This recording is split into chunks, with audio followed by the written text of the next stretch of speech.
আসসালামু আলাইকুম ফ্রেন্ডস, সবাই কেমন আছেন? চলে এসেছি জেরিস ক্রোশেট অ্যান্ড স্টিচ থেকে।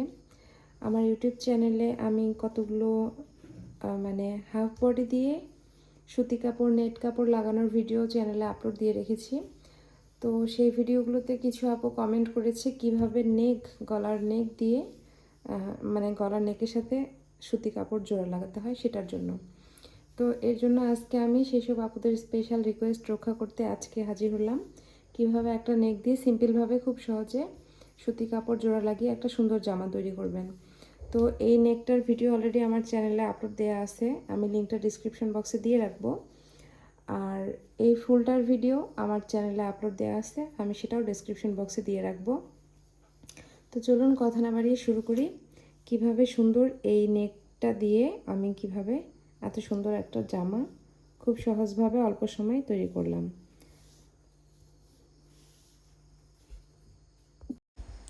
তো প্রথমেই আমি এখানে এরকম একটা সুতি কাপড়ের সাথে একটা নেক ডিজাইন নিয়ে নিচ্ছি। এবার নেক ডিজাইনটা যে উপরে বসাবেন, এভাবে বসিয়ে উপর থেকে মাপ নেবেন, তাহলে আপনাদের মাপটা পারফেক্ট আসবে। তো আমি এখানে গলার উপরে নেকটা বসিয়ে আমার এখানে 4.5 ইঞ্চির মতো বাদ দিয়েছি। তো এখন নেকটার মাপ দেখাচ্ছি। এই নেকটার মাপ হচ্ছে 20 ইঞ্চি, 21 ইঞ্চির পরিমাণ। তো এটা হচ্ছে আপনারা 5 বছরের বাচ্চা পর্যন্ত পরাতে পারবেন। এই নেক ডিজাইনটা 3 থেকে 5 বছরের বাচ্চার গায়ে দিতে পারবেন। তো এখন আমি উপর থেকে 4.5 ইঞ্চি বাদ দিয়ে টোটাল 25 ইঞ্চি, অর্থাৎ এখানে 21 ইঞ্চির মতো কাপড় কেটে নিচ্ছি। তো আমি কাপড়ের মাপটা প্রথমে দেখিয়ে দেই। এখানে আমার টোটাল 26 ইঞ্চি, অর্থাৎ 52 ইঞ্চির মতো আছে। 26 ইঞ্চি টুফোল করা আছে, অর্থাৎ 52 ইঞ্চি কাপড় আছে। আর নিচের দিকে কাপড়ের বহর ছিল আমার 36 ইঞ্চি। তো আমি এই 52 ইঞ্চি কাপড়টাকে 4 ফোল্ড করে নিলাম। নিয়ে এখন আমি এখান থেকে ঝুলের মাপটা প্রথমে কেটে নেব। তো যেহেতু এখানে আমার 4 ফোল্ড করা আছে, তো আমি প্রথমে আগে হাতাটা কেটে নিচ্ছি। তো আমি 3 ইঞ্চি উপর থেকে এবং 3 ইঞ্চি পাশ থেকে কেটে একটা আর্মরের শেপ দিয়ে দিলাম। তো চাইলে আপনারা এরকম কোণ করেও কাটতে পারেন। এই নেক ডিজাইনে কিন্তু কোণ করেই কাটা হয়, সাধারণত গোল করে কাটা হয় না। আর নিচ থেকে আমি 21 ইঞ্চি পরিমাণ কাপড় কেটে নিলাম। তো এখন আমি এই জায়গায় এখানে কিন্তু নিচে কোনো গোল শেপ দেওয়ার প্রয়োজন নেই, কারণ আপনার নেক ডিজাইনটাই কিন্তু গোল। তো গোল হিসেবে যখন জোড়া লাগবে তখন অটোমেটিক নিচে শেপটা সুন্দর হয়ে আসবে। তো প্রথমেই আমি আর্মরের সাইডের হাতাগুলো 4টা কোণ সেলাই করে নিলাম, দেখতেই পাচ্ছেন। এখন আমি প্রথমেই সাইডটা জোড়া দেব। তো দুটি জামারই সাইডের সামনের পিছনের 2 পার্টটি একসঙ্গে উল্টা পাশ থেকে আমি সাইডটা সেলাই করে নেব। তো আপনারা অবশ্যই এদিকে সিধা উল্টা খেয়াল করবেন এবং সামনে পিছনে উপর নিচ ভালো করে খেয়াল করে সেলাই করবেন। তো আমি দুটি উল্টা পাশে সেলাই করে নিচ্ছি, সাইড দুটো প্রথমে। তো প্রথমে একটা সাইডের আমি সেলাই করতেছি। তো এইসব কাপড়ে সবসময় ডাবল সেলাই দিবেন, তাহলে সেলাইটা অনেক মজবুত হবে। তো আমি এটা প্রথমে একবার সেলাই করে নিয়ে তারপরে সেমভাবে ডাবল সেলাই দিয়ে নেব। আবার অপোজিট পাশটাও সেমভাবে সেলাই করব। তো পুরোটা সেলাই করে ফিরে আসছি। তো ফ্রেন্ড, আমি অফ ক্যামেরায় পুরো সাইডটা ডাবল সেলাই দিয়েছি এবং অপোজিট সাইডটাও ডাবল সেলাই দিয়ে নিয়েছি। এবারে আমি নিচটা সেলাই করব।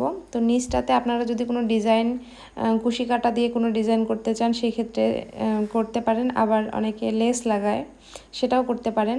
তো আমি চিকন করে জাস্ট মরিয়ে দিব, আমি কোনো ডিজাইন করব না। তো দেখতে পাচ্ছেন চিকন করে মরিয়ে নিয়ে আমি সেলাই দিয়ে দিচ্ছি একটা। তো এভাবে করে আমি নিচের পুরো সাইডটা সেলাই করে নেব। তো আমি পুরো বাউন্ডারিটা একইভাবে সেলাই করে নিয়েছি।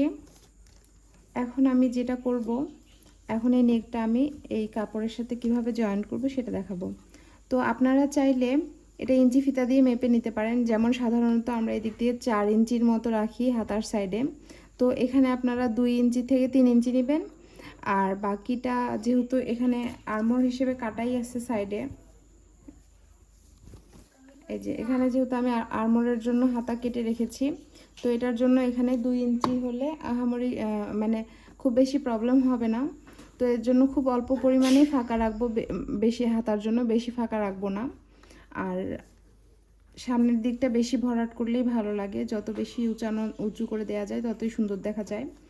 তো এখন আমি কিন্তু ওই হিসাব করে দেই না, ইঞ্চি ফিতায় হিসাব করে দেই না। আমি এখানে গলার আন্দাজ অনুযায়ী হিসাব করে নেই। যেমন এখানে আমি যেহেতু সাইডে বাউন্ডারিতে আমার ফুল দেয়া আছে, তো আমি ফুল হিসাব করব।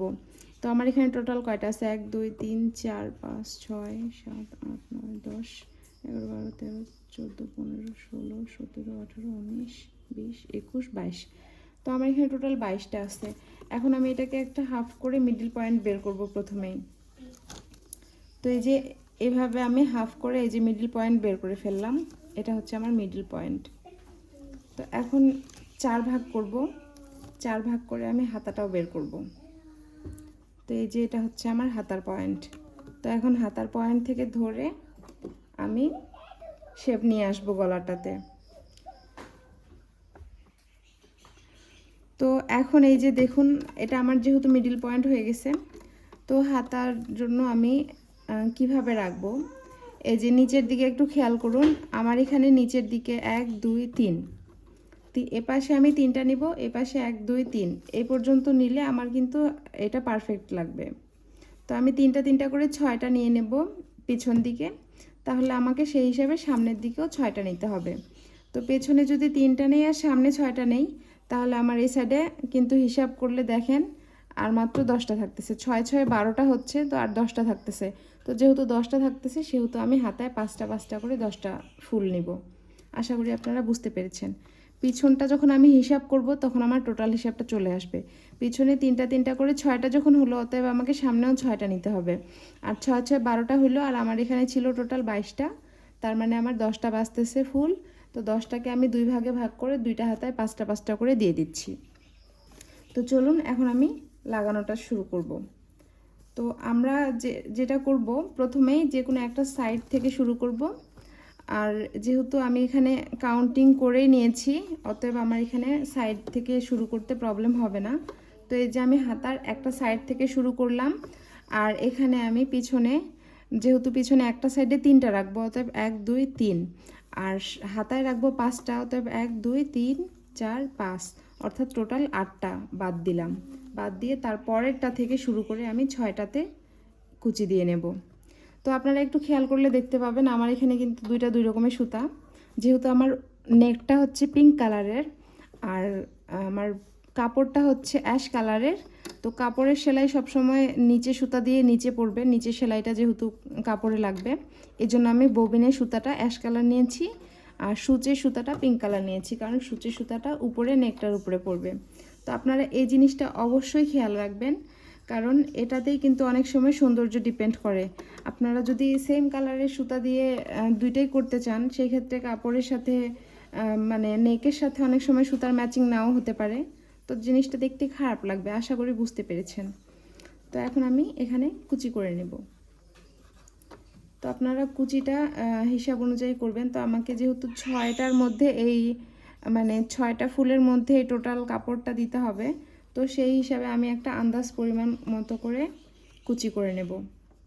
তো প্রথমে একটু বড় বড় করে, আর হচ্ছে মানে লুজ লুজ করে সেলাই করবেন, যাতে আপনার যদি কোনো প্রবলেম হয় সেলাইটা খুলতে আপনার খুব বেশি কষ্ট না হয়। এই দিকটা অবশ্যই খেয়াল রাখবেন। তো আমি এখন সেলাইয়ে চলে যাচ্ছি। তো যেহেতু এটা সেলাই করতে একটু সময় লাগবে, যার জন্য আমি একটু ফাস্ট মোড করে আপনাদের সাথে শেয়ার করছি। জাস্ট নিচের থেকে একটা কুচি ধরবেন, আর উপরে নেকটা বসিয়ে দিয়ে সেলাইটা নেকের উপর দিয়ে করে নেবেন। তো এইভাবে করে আমি পুরোটা করে নিলাম। তো এই যে 1 2 3 4 5 6, টোটাল 6টা আমি লাগিয়ে নিয়েছি এক পাশে। এখন সেমভাবে অপোজিট পাশটাতেও আমার আবার 6টা লাগাতে হবে। তো এখন আমি হাতার জন্য এখানে 5টা বাদ দিব, 1 2 3 4 5। তো 5টা বাদ দিয়ে, অর্থাৎ শেষের 3টা থেকে শুরু করব এবারে। আবার আমি একইভাবে এখান থেকে শুরু করে, আচ্ছা তার আগে আমি এখানে ডাবল সেলাই করে নেব।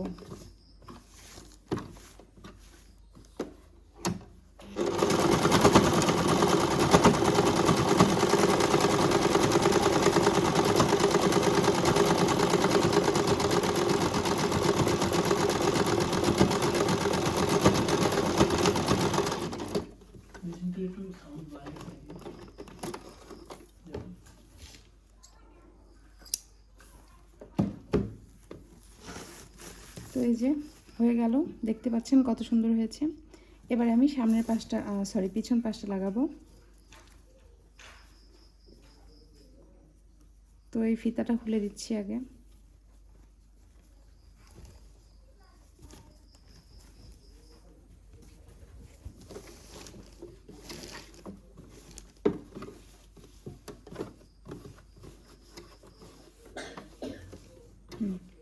এই যে স্পেসে চলে এলাম এবং 5টা নিচ্ছি এখানে, 5টা বাদ দিয়ে 3টা নিচ্ছি এখানে। তো এই যে এখান থেকে শুরু করতেছি 3টা থেকে। প্রথমে এখানে একটা আগে সেলাই দিয়ে একটু লক দিয়ে নিচ্ছি, যাতে কাপড়টা বা নেকটা নড়ে না যায়।